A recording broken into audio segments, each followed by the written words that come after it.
शुक्रिया। गुजारिश ये है कि PMLN जो कहती है वो अपना पहलू बचा नहीं सकेंगे, इसलिए कि जब last year joint action committee ने अपने मुतालबात रखे और एजुकेशन शुरू किया तो फेडरल गवर्नमेंट की जानिब से एक आप कमेटी समझें या एक पैनल समझें, वो कॉन्स्टिट्यूट हुआ जिसमें आज़ाद कश्मीर गवर्नमेंट के प्राइम मिनिस्टर और पाकिस्तान से 2 वफाकी वज़रा जो मियां शहबाज शरीफ साहब की कैबिनेट के थे और 2 नुमाइंदे पाकिस्तान पीपल्स पार्टी के थे। इन्होंने नेगोशिएशंस की, उनके मुतालबात देखे और अराउंड 38-39 पॉइंट्स थे जो उन्होंने डिमांड की। सही। और मेजॉरिटी ऑफ द डिमांड्स जो थी वो प्राइमरीली एक तो इनको इशू था इलेक्ट्रिसिटी की बिल्स का और उसकी कंजम्पशन चार्जेस का। सेकेंडली था इशू, जो मेजर इशू था वो था उसका subsidy on wheat. Right. Thirdly उन्होंने ये कहा था कि जी नंबर ऑफ जो कैबिनेट मेंबर्स है it should not be beyond 20। तो इन चीज़ों पे तो अमल दरामद हो गया था। और एक मोस्ट इम्पॉर्टेंट बात जो फिर उन्होंने की थी वो थी रिफ्यूजीज़ की सीट्स जो हैं इन पाकिस्तान। सही। ये इनको अबॉलिश किया जाए और उनके रीजनिंग थे अबॉलिश करने के। रीजनिंग ये थे कि वो ये नहीं कि वो डिनाई करते थे कि रिफ्यूजीज़ को राइट नहीं है, लेकिन रिफ्यूजीज़ का जो इंतखाबात थे उस पर बराह रास्त इन्फ्लुएंस होता था पंजाब गवर्नमेंट का और फेडरल गवर्नमेंट का। पंजाब गवर्नमेंट भी नून की है और फेडरल गवर्नमेंट भी नून की है।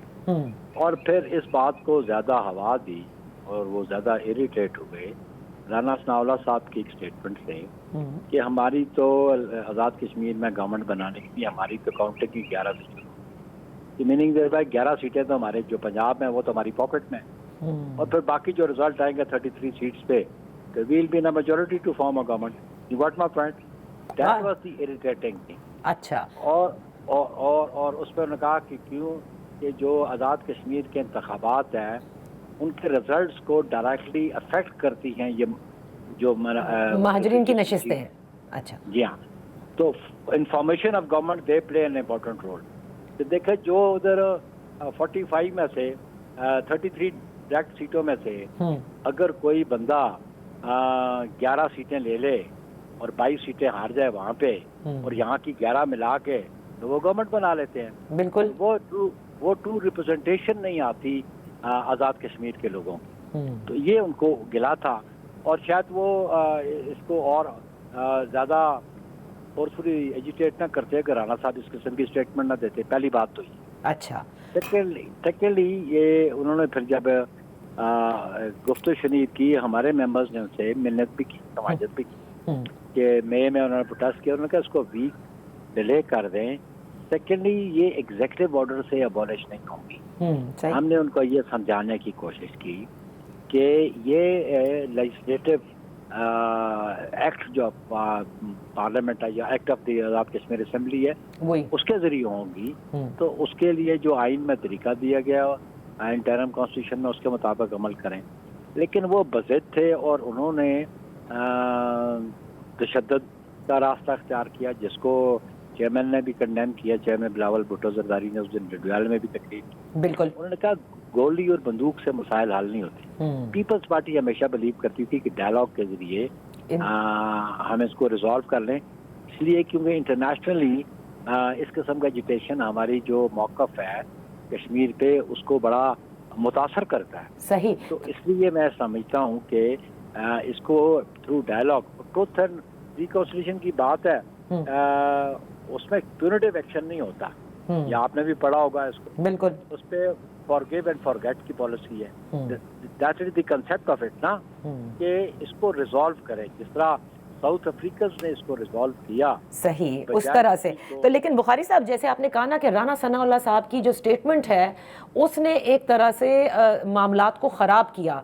जॉइंट एक्शन कमेटी जो अब कल अज़म है, उन्हीं राना सनाउल्लाह साहब ने गुज़िश्ता रोज़ हमारे ही प्रोग्राम में ये फरमाया कि जिस वक्त चौधरी अनवारुल हक की गवर्नमेंट को रिमूव किया गया उस वक्त तक जो सियासी उमूमी बसीरत थी और लोगों की जो कंसेंसस थी वो ये था کہ فریش مینڈیٹ لیا جائے اور انتخابات کی طرف جایا جائے، لیکن پاکستان پیپلز پارٹی حکومت کرنا چاہتی تھی، اس لیے حکومت کی، لہٰذا اس وقت تو مذاکرات بھی کامیاب ہو چکے تھے۔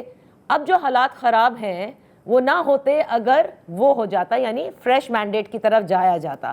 تو انگلیاں وہ آپ ہی کی طرف اٹھا رہے ہیں کہ Peoples Party has been unable to handle this issue, اور آپ ہی لوگوں کی وجہ سے یہ مزید حالات خراب ہوئے ہیں، درست ہو گئے تھے۔ رانا صاحب میرا خیال ہے جو ایگزیکٹو آرڈر کے نیچے پرائم منسٹر کو سیک نہیں کیا جا سکتا، یا تو مارشل لا لگاؤ، یا مارشل لا کے احکامات ہوں تو پھر تو آپ پرائم منسٹر کو اور کیبنٹ کو گھر بھیج دیں۔ انٹرم کانسٹیٹیوشن کہتا ہے کہ آپ پرائم منسٹر کو ریموو کیسے کریں گے۔ پرائم منسٹر کو ریموول کا طریقہ ووٹ آف نو کانفیڈنس ہے، جی، اور انٹرم کانسٹیٹیوشن کہتا ہے کہ جب آپ ووٹ آف نو کانفیڈنس کریں تو پھر آپ نے نیکسٹ جو پرائم منسٹر ہے اس کا نام بھی اسی ووٹ آف نو کانفیڈنس میں مینشن کریں گے، ٹھیک ہے، اور پھر then you have to vote for that. اس پہ ہماری کنٹروورسی بھی رہی نون کے ساتھ کہ ان کی جو صوبائی صدر تھا وہ کہنے لگا جی ہم نو کانفیڈنس تو کریں گے لیکن ہم پرائم منسٹر کے کانفیڈنس کو ووٹ نہیں دیں گے۔ تو میں بھی اس میٹنگ میں نے کہا بھائی میرے، آپ نے جب ریزولوشن سائن کیا آپ نے اپنا آئین نہیں پڑھا تھا؟ اس میں لکھا ہوتا ہے کہ جب آپ اس کو ریموو کریں گے ووٹ آف نو کانفیڈنس سے تو کمنگ پرائم منسٹر کا نام بھی اس میں دیں گے، and that amounts to vote of confidence. صحیح۔ تو اس لیے میں سمجھتا ہوں کہ گورنمنٹ میں prime minister Pakistan Peoples Party کا بنا، لیکن آپ کو یہ بھی پتہ ہے کہ جی آزاد کشمیر کی گورنمنٹ فیڈرل گورنمنٹ کے ماتحت ہی کام کرتی ہے۔ الٹیمیٹ ڈومین تو فیڈرل گورنمنٹ کی ہوتی ہے نا۔ اگر فیڈرل گورنمنٹ کی ڈومین نہ ہوتی تو پھر رانا صاحب کی جماعت نے اپنے 2 منسٹر کیوں بھیجے؟ پھر اگر فیڈرل گورنمنٹ کی ڈومین نہ ہو تو منسٹر کشمیر افیئرز آپ نے کیوں رکھا ہوا؟